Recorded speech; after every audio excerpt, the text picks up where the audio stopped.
The inn was shrouded in a tense silence, broken only by the sound of chains rattling as Garona shifted uncomfortably on the stool where she sat. Her hands were bound and guards stood vigil around her, their expressions as stern as the atmosphere. Behind her, Jaina, Egwin, and Valeera watched, their faces etched with determination and concern. "I'm ready to go after your son, Garona," Valeera said firmly. "The moment we have a clue where the attackers might have taken him. We saw one of them, an undead witch, carry him off. We need to know..." "Stacia," Garona interrupted, her voice trembling. "Her name is Stacia. She's gone... Can't remember." Pressing her head to her forehead as if the act might help her push through the mental fog, Jaina placed a reassuring hand on Garona's shoulder. "A series of spells, mental blocks, many deeply embedded from childhood, obstruct your ability to recall things you've been commanded to forget. Remove any of them and the whole structure of your mind could crash down, like a toppled wall. The faster we proceed, the greater the danger. We must go carefully." Garona's desperation was palpable. "No, don't you understand? To delay risks my son's life. Break me, if that is what it will take. For the sake of my son.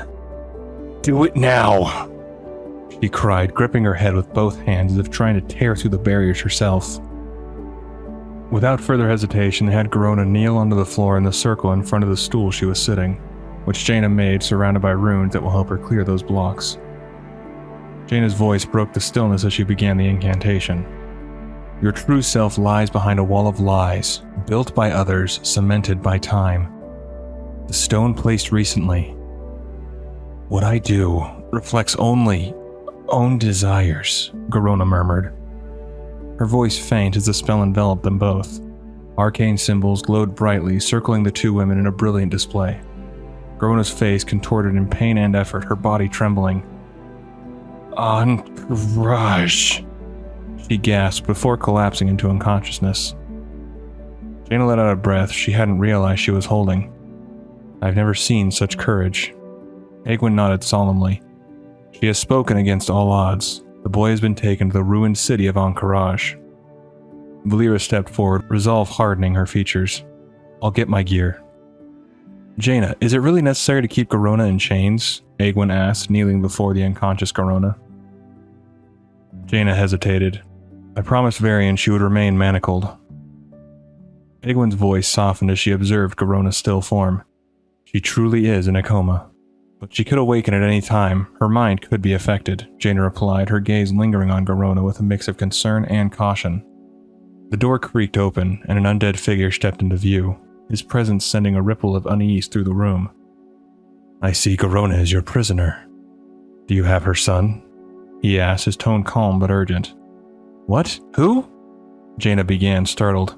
"Trouble is coming in the form of a scourge attack. Before it arrives, I need to find the boy," the undead man said, his piercing gaze scanning the room. Valeera stepped forward, daggers drawn. "And you're what, the Scourge's undead herald?" The undead turned his attention to Egwin. "Egwin, is that you?" he asked, ignoring Valeera's challenge. "Valeera, wait," Egwin said sharply. "You know this walking corpse?" Valeera asked, lowering her weapons reluctantly. Egwin's expression softened. "I would counsel civility, Valeera. This is the legendary hero Merrill Winterstorm, a founding member of the Council of Tirisfal to which I once belonged. He was mortally wounded during the Troll Wars, but was forced by circumstance to survive as one of the undead. His purpose has ever been to protect Azeroth, and his honor was a beacon for the rest of us. In my arrogant youth, I didn't appreciate him as I should have." She turned to Merrill. "But how did you come to have Garona's son in your care?" Merrill's voice was measured but urgent. "She left the boy with me but watched over him in secret. She wanted Medan to think she was dead, but in the end he learned the truth." "And his father?" Jaina interjected. Merrill hesitated. "Garona never said. I thought it didn't matter, but..." His eyes flicked to Egwin, realization dawning. He said nothing more as the sound of the approaching scourge grew louder. "I would like to help you fight, but my duty is to Medan. I've only just begun to realize his importance in the larger scheme. There had been one attempt on his life already, if you know anything. He was carried off by a forsaken mage," Jaina interrupted, firing a frostbolt out the window at the encroaching horde. Valeera, you're ready to go after the boy. Take Meryl with you. Valeera's face darkened with anger. No! The Scourge killed my kin and devastated my homeland. Meryl may not be Scourge, but as far as I'm concerned, undead is still undead. I want to stay and fight, not... Egwene's voice cut through her protest. Listen to me, Valeera. Your destiny, and perhaps that of all Azeroth, may well rest in Meryl's hands. Trust him. Obey him as you would obey me. Valeera's defiance faltered. All right, because you ask it of me, Egwene, but I don't like it. She turned to Meryl with a sharp look. Meryl, we go to Ahn'Qiraj. You have a mount? Meryl shook his head. I have been there. I can travel that path. Such a teleport will be fraught with risk, but it is faster than flight, and our need is desperate. Be ready. I will arrive drained. The air shimmered with magic as Meryl cast a teleportation spell, and in an instant, they vanished. Their destination, the sands of Silithus and the horrors of Ahn'Qiraj. Teleporting into the city of Ahn'Qiraj, Valeera and Meryl arrived in the midst of a nightmare. This colossal, crumbling fortress nestled deep in the sands of Silithus bore the scars of battles long forgotten. Vast, weathered walls surrounded the ruins, their surfaces marred by time and conflict. The eerie glow of a bonfire illuminated the night, casting flickering shadows across the desolate expanse. Meryl stumbled slightly, visibly weakened by the teleportation but still resolute. But our landing may be, he began. Crowded, Valeera quipped as she noticed enemies closing in. Her instincts took over and she darted forward, spotting a familiar figure, the undead mage who had taken Medan. Medan's guardian and the blood elf from the battle at Theramore. Kill them! The undead mage commanded, beginning to cast a spell. But Valeera was faster, her daggers gleaming as she charged. Not happening, you undead horror! She growled, slicing cleanly through the mage's throat. With a swift kick, she sent the lifeless body tumbling into the fire. This time you die for real. Meryl unleashed a torrent of fire spells, holding off the other enemies that surrounded them. Go into the main building, see if Medan is inside. I'll deal with our adversaries, he called out, his voice strained but firm. But there are too many, and the teleport drained your power. There's no way you can fight them all alone, Valeera protested. Do it! The sooner you get the boy, the sooner we can teleport out of here, Meryl barked back. Valeera hesitated for only a moment before sprinting toward the main building. All right, I'm gone. Never thought I, of all people, would be taking orders from a walking corpse. Inside the labyrinthine structure, Valeera descended deeper into the earth, her heart pounding. The air grew heavier, oppressive with the presence of an ancient evil. At last she entered a massive chamber, and her breath caught in her throat. A monstrous creature dominated the room, a sprawling mass of flesh writhing with countless tendrils. Its singular massive eye glowed with an otherworldly light, smaller eyes scattered across its grotesque form. The creature's gaze seemed to pierce through time and space, probing the very essence of her being. By the Sunwell! What is this place? What is that thing? What have they done to the kid? Valeera whispered. Two enemies turned toward her. Who? One began. She was at Theramore. Kill her, the others shouted, readying their weapons. But they were too slow. Valeera's daggers flew with precision, silencing them both. She retrieved her blades as she approached Medan, who hung limply from the monstrous body, bound in some form of dark magic. It's like the shell of a huge bloated tick. They've hung the boy to it like a sacrifice, she thought, cutting him free. I'll get you down from here and then... What's wrong with you? Voices. Whispering. Make them stop. Medan mumbled weakly. No kidding. Come on then. We have to go. Meryl's waiting outside, Valeera urged, supporting him as they rushed back. Emerging from the building, she saw Meryl slide across the ground, landing hard. Standing before them was a towering two-headed ogre. Far taller and bulkier than Valeera, the creature towered menacingly before her, its spiked back and shifting grotesque flesh making it appear as though it were alive. Then, one of its heads spoke. Well. What have we here? Seems the sorcerer's apprentice has come to the rescue. A moment later, the ogre's second head joined in, sneering with sadistic glee. And do I detect a demon lurking within that tiny frame? I love demons. They're so succulent and full of such delicious energy. Who are you? Valeera asked, forcing herself to stay calm. The creature loomed larger than anything she had faced, and one of its heads spoke in a high, mocking tone. I am Cho'Gall.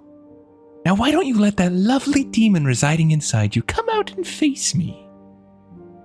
Valeera's mind raced. An ogre giant? Too tall, too wide, too many heads, too terrible, she thought. What do I do now? Her eyes flicked to Meryl lying prone. Meryl was immensely powerful, and the ogre felled him easily. We're doomed unless... The mage still glows with arcane power. If I can absorb enough energy, maybe I can stay alive long enough. She whirled to Madan, explaining hastily. Madan, wake up! Listen to me! He managed to groan in reply. There's no way I can face that ogre as I am, and you and Meryl are useless. I need more energy, more everything. I'm going to take most of the energy Meryl has left. I take yours too, but you'll need it to help him get better. Her hand pressed against Meryl, siphoning the arcane power from his unconscious form. Whatever it takes to restore him, do it, Valeera urged, grimly aware of the danger. Get him functioning. Our survival depends on it. You can't teleport, I suppose. Don't have energy for 3 of us, he admitted weakly. Valeera nodded. Then Meryl's the only one who can get us out of here. I'll try to distract the ogre long enough. Just hurry. As the stolen power coursed through her veins, a bright glow flashed across her eyes. Arcane energy crackled around her body as she squared off against Cho'Gall. The ogre's second head, deeper in tone, sneered menacingly. Nearly drained the mage, didn't you? Still, his energy is but a morsel to the demon inside you. He's been quiet for a while, hasn't he? Resting, starved, biding his time. But the surge of energy has awakened him. He's beginning to stir. Can't you feel his hunger? He's right, Valeera realized, terror tightening in her gut. The demon is writhing within me, fighting to emerge. I'd kept it so weak by rationing my use of arcane energy. I'd forgotten how much stronger it could become. Doubt pinched at her thoughts. Maybe this wasn't a good idea. No! Stop second-guessing yourself. You knew the danger. Just play the hand you've drawn. Before Cho'Gall could press his advantage, she flung her daggers in a desperate attempt. The blades hurtled towards him, but with a casual flick of his hand, the ogre halted them in midair. Shock gripped her. Oh no, Valeera thought, her mouth going dry. I smell fear, young elf. Yet you seem to dread the demon inside you more than you dread me. Cho'Gall taunted, clenching his fist. Valeera dodged his first blow, only to be smacked by a backhand, his voice booming. Foolish, foolish child. When I rip you in two, I'll find that cowardly fiend still cringing inside your broken body. The force sent her crashing against a wall. Pain flared, then ebbed. A healing glow seeping through her wounds. I'm better. The boy. Madan's he's healing me, as well as Meryl. Good thing he is, but he's so focused on the spell I don't think he sees his danger. Scrambling to her feet, she sprinted for Madan, just as Cho'Gall lurched toward the youth, snarling, My master has need of you, and none may refuse him. Move like Rhaegar taught me, Valeera reminded herself. Yes, a clean slice through the hamstring tendon, and Cho'Gall will drop like a felled kodo. I hope. Maybe even given a chance to take him out. With lightning speed, she slashed at the ogre's leg. Both heads roared in unison. With that blow, the first head hissed. You have ceased to amuse me, the second added. Tendrils of dark magic coiled around his arm and leg, making him look even more monstrous. No! Valeera cried as a blast of force hurled her into another wall. Cho'Gall seized her by her cape, lifting her up with one massive hand. Let loose your demon, puny and worthless though it must be, to hide in such a weakling body, he thundered, raising Valeera to eye level. What was I thinking? No matter how much energy I take, I can't fight this monster, she lamented inwardly. The ogre pressed on, voice dripping with sadistic glee. The fiend wants out now. It's howling inside you, fighting for the chance to answer my challenge. Free him! No, she murmured, wrestling with indecision. But the demon's presence crowded her thoughts, an infernal promise that it could overpower Cho'Gall if given free rein. I'm no warlock. Once it's loosed, I can't hope to control it. April would say better to die than free it. But I think it's better to live, for who knows what tomorrow might bring. Cho'Gall flung her down in frustration. Gasping, Valeera made her choice. Demon, I accept your offer. I give myself to you, if you will save me and the others. A torrent of fell energy erupted from her body, releasing a triumphant cackle. Free! Free at last! Cho'Gall sneered with anticipation. Ha! Finally. Your demon has come out to play, he bellowed, charging forward, dark magic coiling around his fists. Play? I am the Dreadlord Catherine Atir. I am not her demon. She is my vessel. She offered herself to me willingly, and this is no child's game. With that, Catherine Atir unleashed a fell blast, halting Cho'Gall in his tracks. Catherine Atir, Meryl gasped, regaining enough strength to recognize the demon. You know this demon? Medan asked, eyes wide. I thought he was gone, banished, left too weak to trouble Azeroth again, Meryl replied. Still undeterred, Cho'Gall thundered. Not a game. A test, then, to see who is stronger. His other head chimed in ominously. Whose power is greater? A strange symbol glowed beneath him, morphing his body further. One head sprouting a horn and a sharp beak, and the other turning more orc-like with massive tusks and tendrils. Which of our masters will, in the end, own this world? Cried the higher-pitched head. Cho'Gall lunged, forcing Catherine Atir to raise a shield. Despite the demon's impressive might, Cho'Gall pressed forward, nearly breaking through. You are nothing against my power, and that of my great master. Nothing! Snarled the deeper head. Medan stared in dismay. It didn't do any good. She sacrificed herself for nothing. Not nothing, Meryl whispered. She bought us time to recover, but at a terrible price. We must get her away from here before it's too late for us all. Meryl teleported himself, Medan, and Valeera outside the city, leaving Cho'Gall behind. Where are we? I thought we were going to Theramore, Medan asked, looking around. We can't. Not now. Not with Valeera. Like that. Meryl admitted, eyeing the Dreadlord coiled within her. A mocking voice drifted on the wind. Meryl Winterstorm. It's been a long time since we met. Catherine Atir, release the girl, or face my wrath, Meryl snapped. Powerful though you are, mage, you are no guardian. You have not the power to command me, Catherine Atir taunted. Meryl squared his shoulders. You're diminished, demon.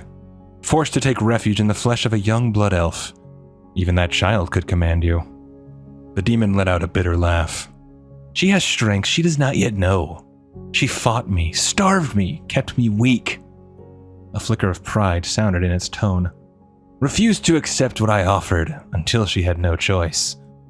And she does have powerful friends. I had planned to move on to one of them eventually. Perhaps that time is now.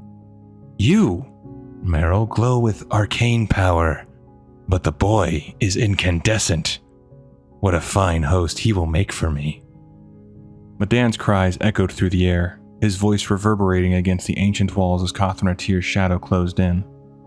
The Dreadlord's voice rose like a dark symphony, brimming with malice and allure. He caught the tormented whispers in Medan's mind, remorseless, shrieking accusations that he was powerless and worthless, echoing without mercy in the young half-breed's head.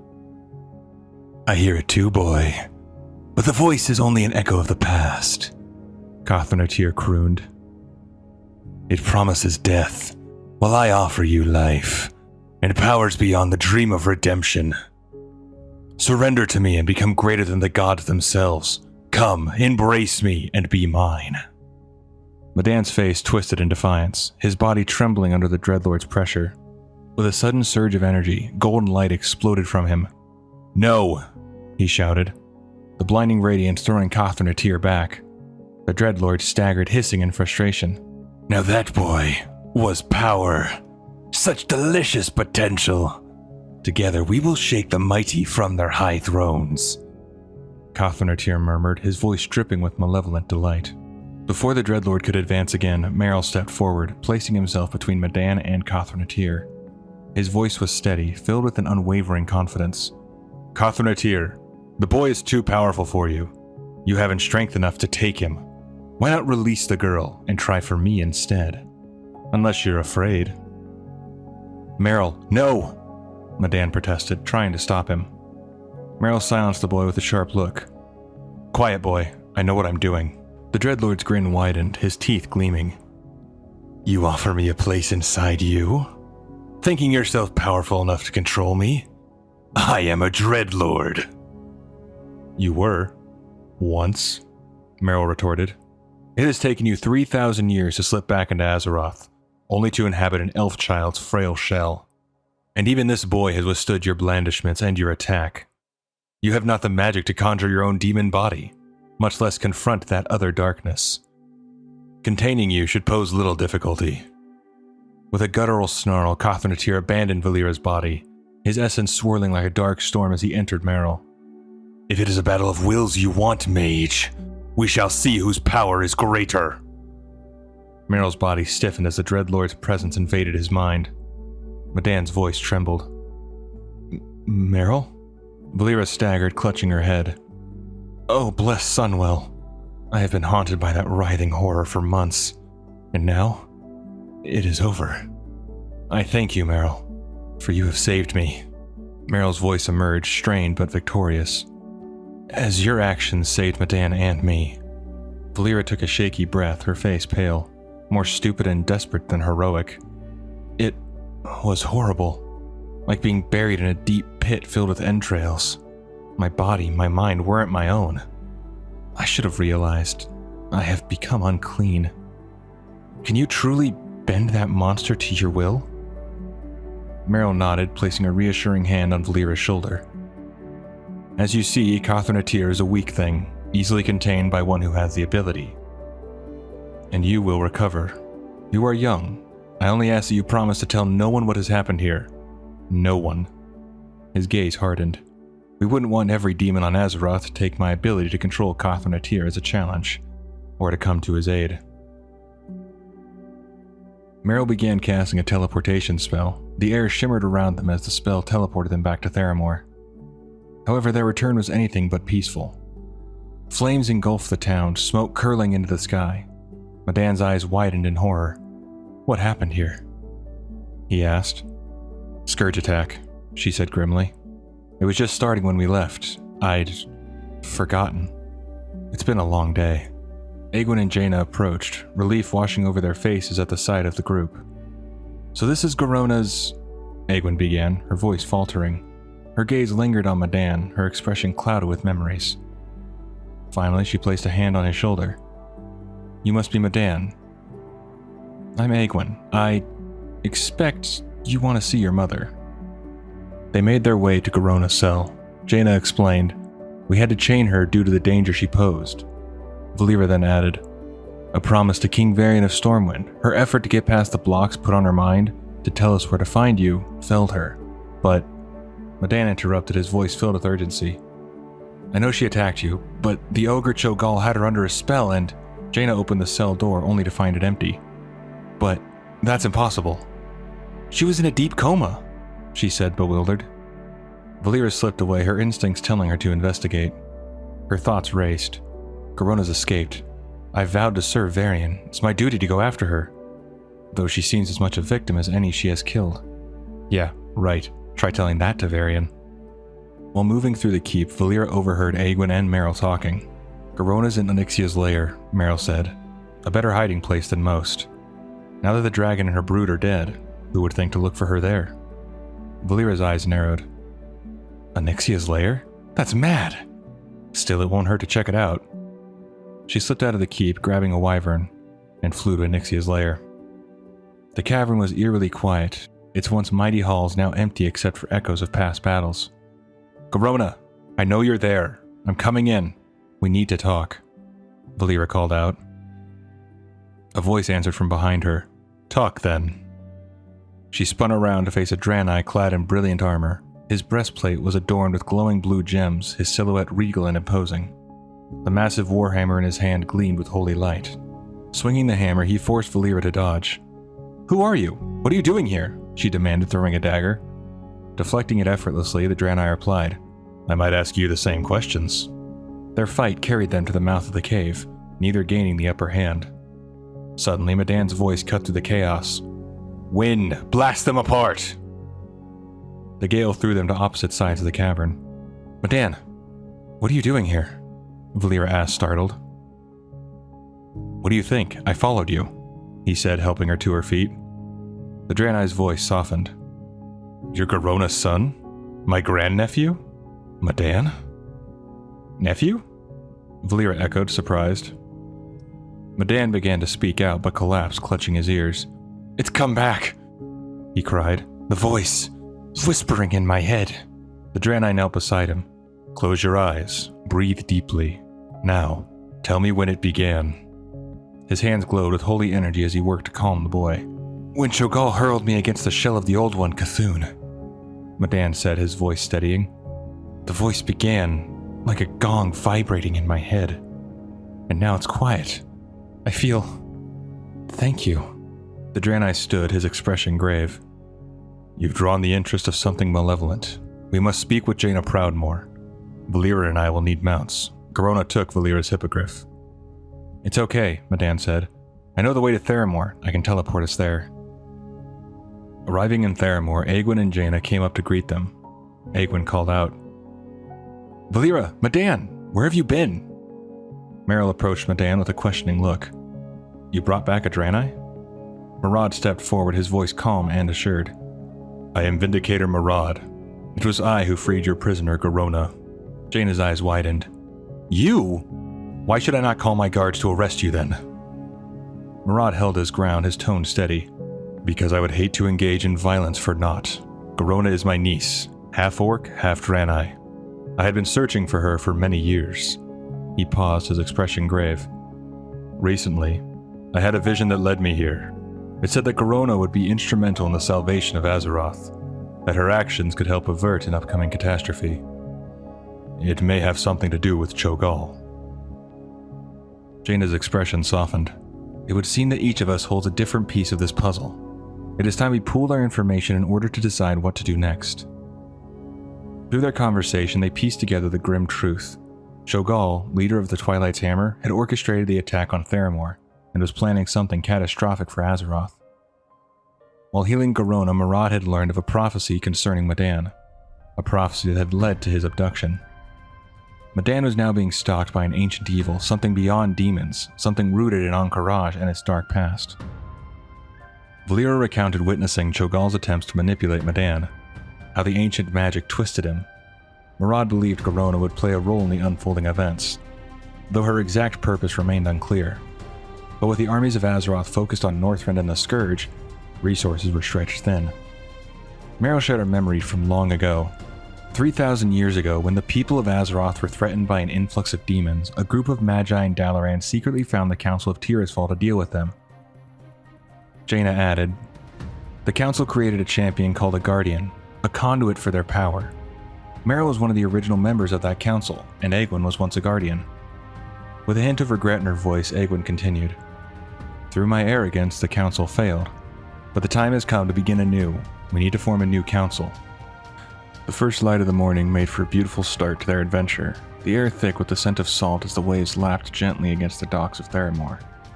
Everyone had gathered, their plans laid out for the next steps. Meryl was set to head to Ironforge to consult with the trusted priest, while Marad prepared for his journey to Outland. But before any could depart, Medan's voice cut through the quiet. Look, he said, pointing toward the sea, his voice tight with urgency. Something is coming. All eyes turned to the water, and soon, a grotesque form emerged from the depths. It towered over the waves, its slimy, rubbery hide glistening in shades of brown and green. Where its face should have been was a gaping maw lined with rows of jagged, needle-like teeth. Its eyeless form was haunting, a void where emotion or recognition should reside. What is that? Valeera asked, her tone laced with equal parts awe and horror. Meryl's gaze hardened. It must be a faceless one. They are so rare, even I have never seen one. Egwene's expression darkened. For which you should thank the light. Those horrors are juggernauts, virtually unstoppable. But why is one here? Before they could ponder further, Meryl raised a hand, launching a fireball at the creature. The flame struck true, but to his dismay, the creature seemed unfazed. My firebolts have only made it angrier. Then let us see how it likes the taste of cold, sharp steel. Valeera called, her daggers gleaming in the morning sunlight as she took her stance beside Murad. As Murad and Valeera engaged the beast, Medan doubled over, clutching his head as the whispers grew louder. The voices clawing at his mind. Egwin knelt beside him, her face etched with worry. Egwin, Murad ordered, get the boy into the keep. While he's fighting the voice, he'll have no energy left to combat the monster. A faceless one can crush the walls of the keep as easily as it crushed that pier, Egwin muttered, glancing at the shattered remains of wood scattered across the shore. I hate this weakness. In days past, I could have led the battle against the creature. Now I can but cower here. Suddenly, a dagger landed at her feet. Egwin, take it, throwing her one of her daggers. Not the weapon you're used to, I know, but better than nothing. You may need it. Egwin gripped the dagger tightly, rising to her feet just as the faceless one surged toward them. With a deft slash, she drove the blade into its slimy hide. Keep away from the boy, monster, she roared. While there is breath in my body, you will not have him, nor will the one who sent you. Meanwhile, Murad's voice carried across the chaos. Medan, the voice is trying to drain your will. Wrap yourself in the light. Block the whispers. Above them, more enemies descended. Wyverns with dark riders flew in, their claws ready to rend and tear. Cho'Gall attacks on 3 fronts, with murmurs, monsters, and minions. He must fear Medan greatly, Egwin said, glancing at the struggling boy. Merrill, his face set in grim determination, called out, The rest of you, destroy Cho'Gall's minions. I'll deal with the monster. Valeera hesitated, glancing over her shoulder. But Merrill, your firebolts don't work. You said as much yourself. She was cut off as a wyvern's rider struck her, sending her reeling. Egwin narrowed her eyes at Merrill. What's wrong with you, Merrill? Your blasts hardly sting that creature. I'm weakened by the difficulty that is afflicting all the Magi, he responded curtly. But Egwin wasn't convinced. She knew something deeper was amiss. She was right. Merrill was splitting his focus between casting his spells and containing Cawthron Atir within him. The Dreadlord's presence was a constant weight, clawing at the edges of Merrill's control. Desperate for a solution, Cawthron Atir whispered insidious promises, using Merrill to unleash his power. Be silent, demon, and fight! Merrill snarled, his voice a mix of fury and resolve. Drawing on both his power and the demons, he began to tear the Faceless One apart, piece by monstrous piece. But it wasn't enough. The creature's resilience was unnatural. Medan fought against the maddening whispers in his mind, clutching his fist as he gathered his power. With a surge of will, he called down a lightning bolt from the heavens. The radiant energy crashed into the Faceless One, its unearthly screech echoing through the port before it collapsed into a lifeless heap. Murad finished off the remaining assassins, while Medan rushed to Valeera, who was slumped against a wall, catching her breath. Valeera, you're hurt, he exclaimed, concern etched on his face. Just a scratch, she replied weakly. Uh-huh. Murad could probably do this better, but he's busy, Valeera said, managing a faint smile. Medan placed his hands over her wound, his voice steady. Light shine on her and restore her, spirit of the earth, knit her flesh. Slowly the healing energies flowed into Valeera. After a moment she took a deep breath and pushed herself to her feet. Then as she glanced around, she realized that Rhaegar had arrived sometime during the battle. As the companions parted ways to embark on their individual journeys, Valeera accompanied Rhaegar on a critical mission, recruiting new members for the newly formed Council of Tirisfal.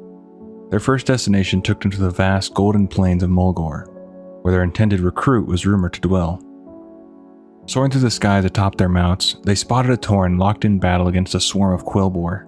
These brutish creatures, half the size of the towering Tauren, bristled with razor-sharp quills protruding from their backs, shoulders, and arms. The Tauren's deep, resonant voice thundered across the plains as he called upon nature's fury. Lightning, scour this blight from our burial ground, so our dead may rest in peace. A cascade of lightning bolts tore through the sky, striking the Quillboar with deadly precision. Within moments, the battlefield fell silent, the charred remains of the creatures scattered across the sacred ground. Valeera's emerald eyes widened in admiration. That was amazing, Rhaegar. I can see why Jaina wants Hamul on the council. Rhaegar nodded solemnly. He is very powerful. But aren't most Tauren shaman like you? Valeera asked, her curiosity piqued. Rhaegar's gaze remained fixed on the archdruid below. During the Battle of Mount Hyjal, Hamul was inspired by the dedication of the druids. Malfurion Stormrage himself took him as a pupil. Hamul is now an archdruid. Few attain that rank, even among the Night Elves. As their mounts descended, the Tauren glanced skyward, his stoic face calm but watchful. Hamul Rune Totem stood as a towering figure of wisdom and power, his muscular frame draped in robes of earthen hues, adorned with intricate designs of nature's cycles. He had one large, curved horn on the right side of his head, while the other appeared to have broken off, whether in battle or by some other means remained a mystery, and his deep brown fur glistened with faint traces of dew from the elements he communed with. Rhaegar, you keep unusual company these days, Hamul rumbled, his voice carrying a note of curiosity as Valeera and Rhaegar landed. Rhaegar approached, gesturing toward his companion. I fly with Valeera Sanguinar, my ally, and Jaina Proudmore's. Hamul's gaze shifted to Valeera. Valeera? The Valeera who was once your gladiator? A champion in Dire Maul? Rhaegar's expression darkened slightly. Time changes many things, old friend, and not all for the better. Our world is threatened. Hamul nodded solemnly. By many evils. Thrall has told me something of your plan. I would hear more. With that, Valeera and Rhaegar got back on their mounts, while Hamul shifted into his flight form, and they all headed back to Theramore. The sun dipped below the horizon as they approached, painting the sky with hues of gold and crimson. Jaina, you're back! Valeera called out as they descended toward the keep. Jaina stepped forward, her flowing robes catching the evening breeze. With a warm smile, she extended her hand to Hamul as he dismounted. Hamul, this is a true pleasure. Come inside and we will talk about why you have all been asked to come here, she said, gesturing toward the keep. On the dock, two figures awaited. The first to appear was Crank Axeljink, a gnome with a wiry frame perpetually smeared with soot and grease. Green-tinted goggles perched on his forehead, while a red tank top and brown pants gave him a bold utilitarian look. Around his waist, a green belt bristling with an array of tools testified to his ceaseless tinkering. Beside him stood Rohan, a dwarf of sturdy build and quiet dignity. His braided gray hair framed a face that had clearly seen its fair share of battles, and he wore a robe of brown and white tones that hinted at more than a little experience in the field. On his hands, a pair of light brown gloves bore the scuffs and marks of many past skirmishes. Following their discussion, the group moved outside, greeted by the warm sun reflecting off the shimmering ocean. The peaceful moment was abruptly interrupted as Jaina's eyes locked on the horizon. Elementals, dozens of them, were gathering, more than she had ever seen in one place, surrounding Theramore Keep like an ominous tide. In moments, they will be upon us, Hamul warned, his deep voice echoing with urgency. Crank perked up. I've got just the thing, he exclaimed, pointing to a large ramshackle machine perched nearby. This beauty can take out a lot of them in one swipe. Merrill frowned, his expression skeptical. Machinery won't work against elementals, Crank. It's a waste of time. But Crank was undeterred. With hurried instructions, he handed helmets to the group, explaining that the machine will channel their energy into it, and then Crank will release the energy in one powerful blast that he will use to smite the enemies that are coming. As the group reluctantly complied, Crank fired at the machine. Moments later, the cannon sputtered ominously before exploding in a deafening blast, sending Crank flying forwards. Jaina quickly cast a shield to protect herself, Merrill, and Rohan from the flying shrapnel. Rohan rushed to Crank's side, channeling healing light into the disoriented gnome. The elementals launched their assault, crashing against Theramore's defenses like a relentless storm. Merrill stepped forward, unleashing an ice blast to slow their advance. As I said, he muttered grimly, machinery was not the answer. We better find a way to join our forces, or there will be no council to speak of. Jaina, firing an arcane blast into the fray, responded, But Merrill, there's no time to consecrate the council. We must fight these beings as best we can. The council members sprang into action. Rhaegar called lightning from the heavens, striking down elementals with precision, while Hamul summoned roots from the earth to ensnare their foes. Valeera fought alongside Egwin and Rohan near the keep. Egwin, take this knife, Valeera called out, tossing her a dagger. Even Rohan may not be able to shield us forever. The battle raged on as Murad swooped into the fray on a griffin, flanked by a blood elf on a wyvern. From the air, Murad aimed for an earth elemental, wielding his hammer with devastating force. Despite their efforts, the council's strength began to wane. Hamul was struck down, his massive form collapsing to the ground. Hold on, Hamul, I'll heal you, Rohan cried, rushing to his side to channel healing light. The situation grew dire, and Merrill knew that unleashing Catherine Atyr's full strength would risk exposing his role as the demon's vessel. Yet he saw no other option. With great reluctance, he released the fell power coursing through him, clinging to control even as a torrent of fell magic erupted. Bolstered by the Council's combined might, the group finally turned the tide of the battle. As the final elemental fell, the keep lay in ruins, parts of its walls and roof destroyed. Hamul, though healed, needed time to fully recover. The group's exhaustion was palpable, but before they could catch their breath, a shadow passed overhead. Brol Bearmantle descended in his flight form, shifting into his night elf shape as he landed. "Spirits of growing things, arise!" Brol called, his voice filled with ancient power. "Send up your roots to bind and crush our foes, and drag their shattered shards beneath the earth and sea." The ground erupted with roots, capturing and destroying the last remnants of the elemental horde.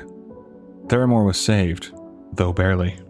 Hamul approached Brol, extending his hand.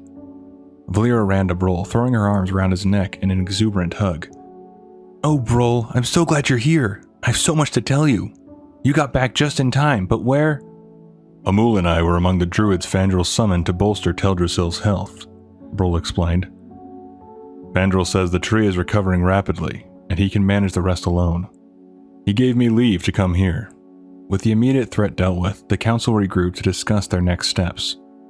Merrill, however, spoke with a tone of finality. "I cannot remain part of the council," he announced. "As the vessel for Catherine Atir, I pose too great a risk. The demon's presence within me could compromise everything. It is best for Azeroth that I remain apart." Following the meeting, Egwene, Valeera, and Merrill ventured ahead to Ahn'Qiraj, hoping to reach Garona before the others. Merrill may not be a part of the council, but he knew he had to go and help Garona. Merrill teleported the three to the ruined city. Looming before them when they arrived atop the wall of the complex, its ancient spires twisted by time and corruption. As they entered the crumbling remains of the Karaji stronghold, Valeera learned that Garona had already infiltrated the depths and was on the verge of entering Cthulhu's chamber. Though they had initially planned to wait for her return, their plan changed when they spotted one of Cho'Gall's elemental guards stationed nearby. Knowing Garona would need help, Valeera acted without hesitation.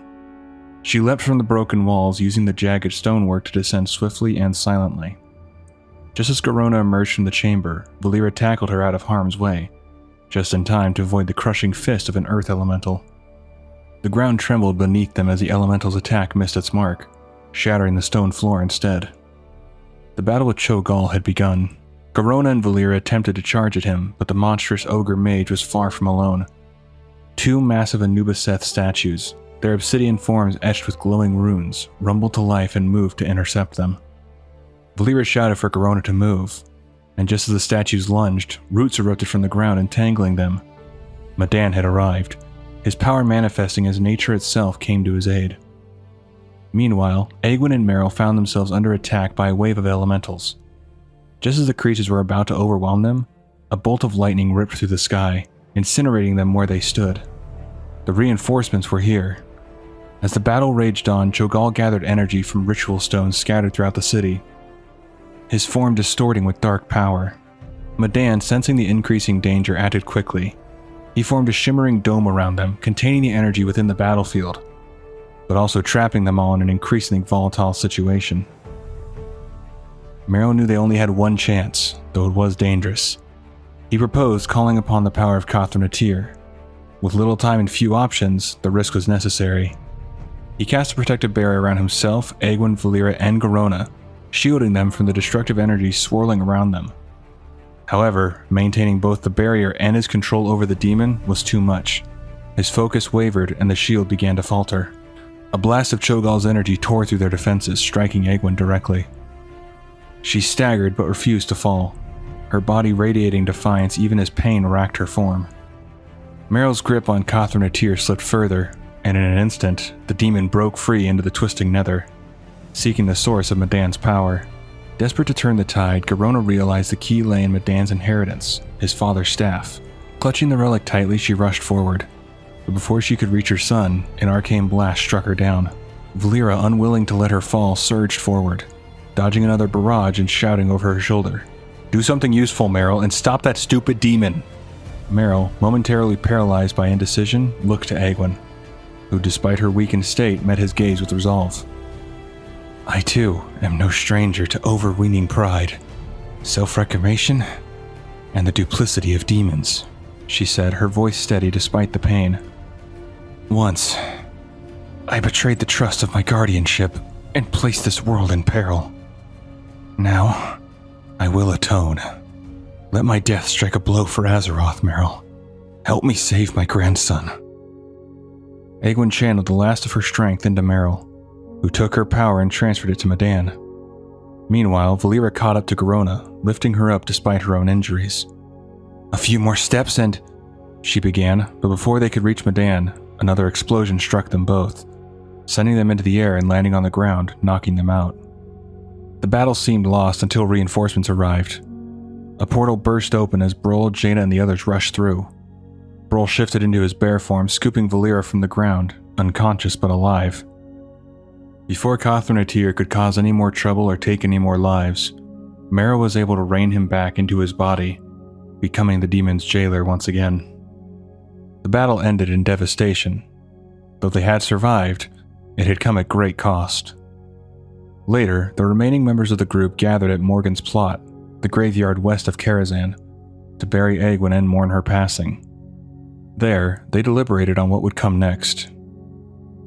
Garona, standing beside Meryl, nodded. I will go after the Twilight's hammer. I will take down as many of them as I can. She turned to Valeera. If you can explain what happened to Varian, perhaps he'll call off his hounds. Valeera hesitated before nodding. She knew convincing Varian wouldn't be easy, but she would try. Meryl sighed. His once proud name was now a bitter weight. From now on, he said, I will no longer be known as Winterstorm. I have wielded fell energy. I have used it to save Azeroth, and so I will carry its mark. From this day forward, I am Meryl Fellstorm. With that, they parted ways, knowing that the battle against Cho'Gall and the horrors of the old gods was far from over. So before we end off, I just wanted to take a bit to talk about Medan and kind of the weirdness of the end fight and kind of my frustration with figuring this all out, or what to put in and what not to put in. So him being Guardian is not canon. He himself is canon. So when I was trying to figure out what to include, basically anything that was mentioning him being Guardian or possibility of him being Guardian or his actions as a Guardian, I left out because I wanted to keep it as canon as possible, which made the final fight very weird because there's a lot of it that revolves around Medan being the Guardian, and for example, when Cothranetir escapes Meryl's body, he goes to find everyone who's funneling their powers into Medan, which is when he kills the Blood Elf who Marat had brought along. Now, technically, all of that would still happen. It would just be minus the fact that Medan is Guardian. So in the final fight, in my head, everyone's in Encourage, fighting as hard as they can.